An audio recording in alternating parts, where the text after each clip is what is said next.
पे आ जाइएगा प्लीज। अगर आप एक माँ का बेटा हो तो मंच पे आ जाइएगा। কামৰূপৰ গুইত চলি আছিল জনপ্ৰিয় কণ্ঠশিল্পী মৰ্মিতা মিত্ৰৰ সংগীতানুষ্ঠান।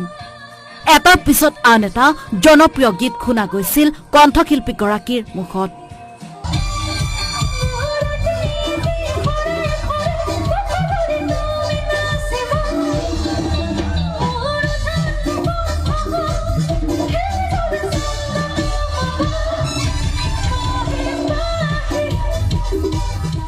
সকলো ঠিকে থাকে চলিছিল। মঞ্চলৈ মাতি নিজ স্বামীক চিনাকি কৰাই দিছিল পশ্চিমবংগৰ জীয়ৰী তথা অসমৰ বোৱাৰী মৰ্মিতাই। जो हमेशा मेरा साथ देते हुए आया है 8 सालों से, वो है अमित। और meet my husband, he is Amit.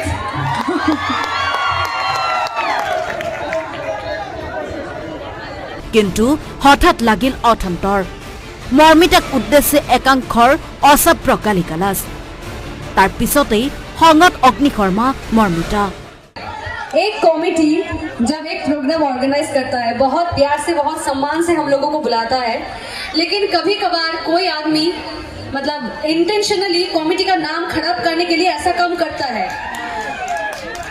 तो आई होप देखिए आप लोग मेरे लिए इतना रात तक है, मैं प्रोग्राम करूंगी, मैं गाऊंगी और भी ज्यादा गाना गाऊंगी, लेकिन जाने से पहले उसका फोटो, उसका वीडियो मैं स्क्रीन में दिखाना चाहूंगी, क्योंकि मैं चाहूंगी आगे जाकर ये बंदा कमिटी में ना रहे ऐसे।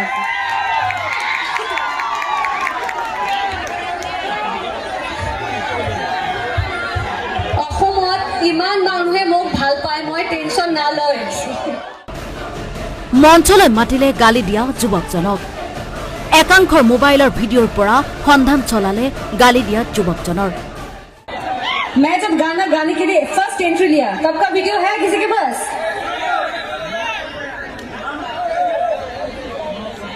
नहीं, जब मैं एंट्री कर रही थी एकदम शुरू से, वहां से शुरू वाला गाना एंधार हबो नवारो।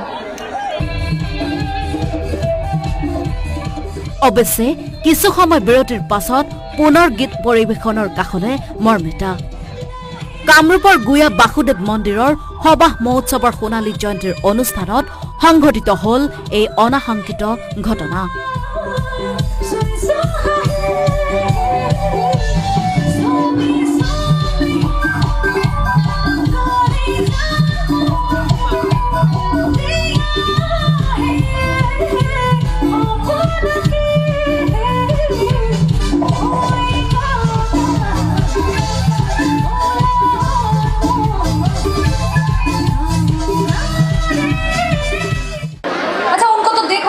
येलो कलर का जंपर पहना हुआ था, चश्मा पहना तो उसमें उसका हुलिया भी याद है मुझे।